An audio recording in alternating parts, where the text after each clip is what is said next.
nama saya Mariana Stalobe dengan NIM 321211062. Di sini saya sebagai pemateri pertama. Baik, langsung saja saya akan menjelaskan pengertian lembaga keuangan bukan bank.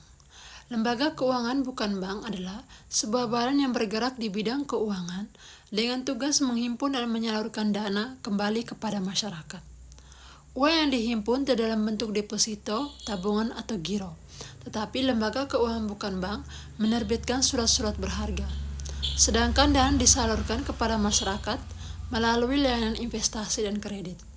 Lembaga ini diresmikan oleh Surat Keputusan Menteri Keuangan Republik Indonesia Nomor 38/4/1972.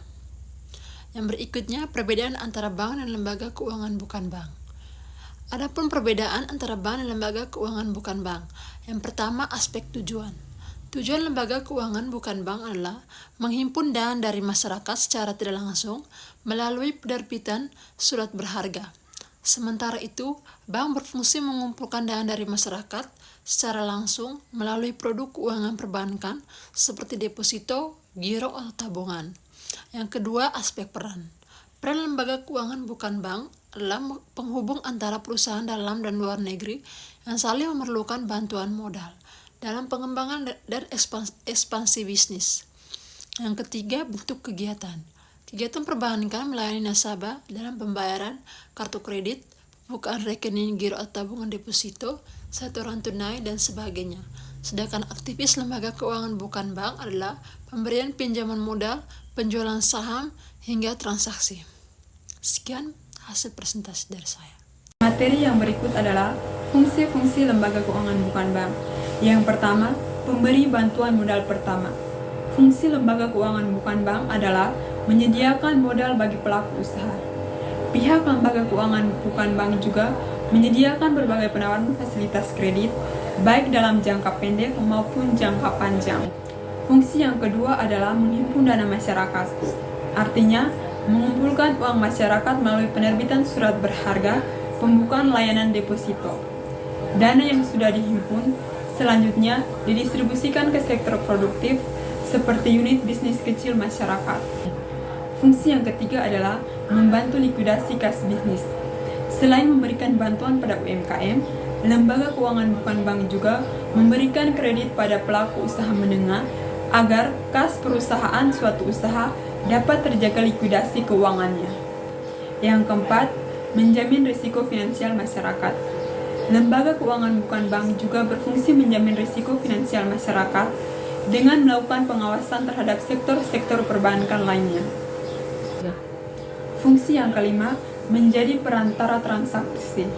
Adanya lembaga keuangan bukan bank sangat membantu perusahaan di Indonesia untuk memperoleh modal berupa kredit baik dari dalam negeri maupun luar negeri. Sebab salah satu fungsi lembaga keuangan bukan bank adalah penghubung dalam mempertemukan pemilik modal dengan pelaku usaha yang membutuhkan dana. Materi yang berikut adalah modal ventura. Apa itu modal ventura? Istilah ventura berasal dari kata venture yang secara harafiah dapat diartikan sebagai sesuatu yang mengandung risiko atau dapat diartikan pula sebagai usaha. Jadi, modal ventura atau venture capital adalah modal yang ditanamkan pada usaha yang mengandung risiko. Baik, di sini saya akan menjelaskan tentang jenis pembiayaan modal ventural, tujuan modal ventural. Baik, saya akan menjelaskan yang pertama, jenis pembiayaan modal ventural.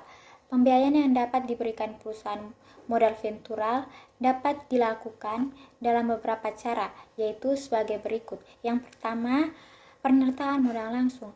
Pernyataan modal langsung adalah pernyataan modal ventural pada perusahaan pasangan usaha dengan cara mengambil sejumlah tertentu dari saham perusahaan pasangan usaha atau PPU yang bersangkutan. Yang kedua, semi-equity financing. Pembiayaan dalam bentuk semi-equity dilakukan dengan membeli obligasi konvensional yang diterbitkan oleh perusahaan pasangan usaha. Cara pembiayaan ini lebih banyak disukai, baik oleh perusahaan modal ventural maupun perusahaan pasangan usaha, karena sifatnya yang lebih fleksibel Yang ketiga, pembiayaan bagi hasil. Bentuk instrumen pembiayaan ini menekankan pada aspek bagi hasil dari keuntungan yang diperoleh oleh usaha yang dibiayai. Oleh karena itu, hal-hal yang perlu diperhatikan dalam bentuk pembiayaan ini adalah kewenangan bertindak dari pihak yang mewakili PPU, perusahaan pasangan usaha, objek usaha, serta jaminan atas pemberian bantuan dana. Baik, saya akan menjelaskan tentang tujuan dan manfaat modal ventura. Pembiayaan modal ventura bertujuan atas antara lain, yaitu yang pertama, memungkinkan dan mempermudah pendirian suatu perusahaan baru. Yang kedua, membantu pembiayaan perusahaan yang sedang mengalami kesulitan dana dalam pengembangan usahanya, terutama pada tahap-tahap awal. Yang ketiga, membantu perusahaan baik tahap pengembangan suatu produk maupun pada tahap mengalami kemunduran. Yang keempat, membantu terwujudnya dari hanya suatu gagasan menjadi suatu produk jadi yang siap dipasarkan. Yang kelima, melancarkan mekanisme investasi dalam negeri dan di luar negeri. Berikutnya saya akan menjelaskan tentang pengertian anjak piutang dan jenis-jenis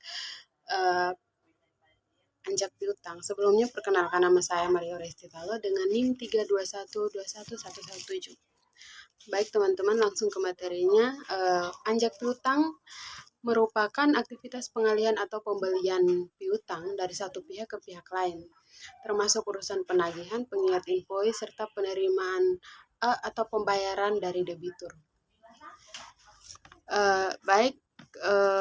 Anjak piutang ada 5 jenis. Yang pertama, full service factoring.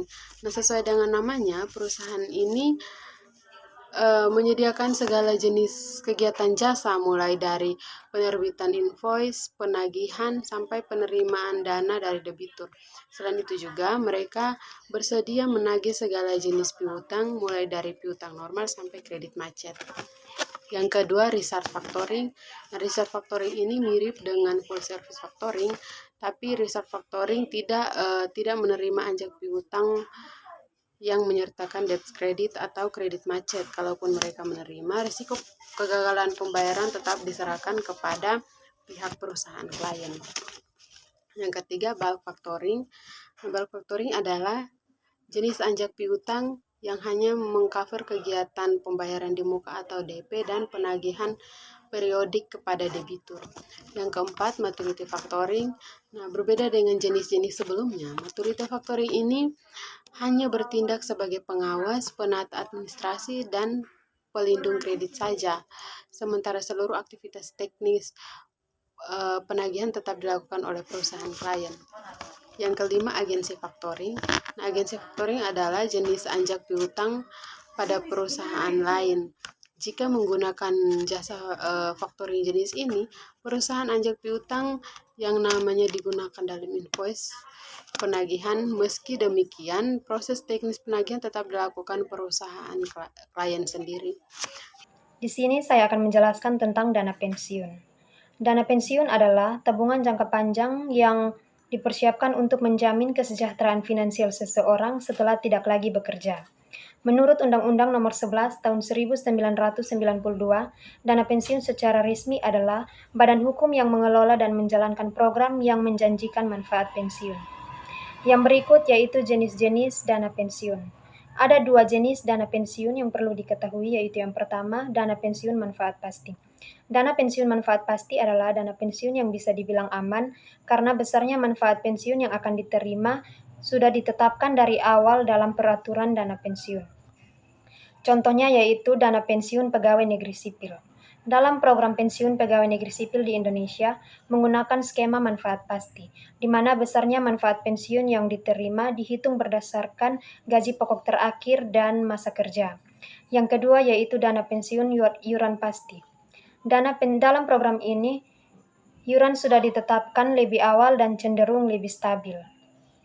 Besarnya manfaat pensiun yang diterima nantinya adalah akumulasi dari iuran dan hasil pengembangannya.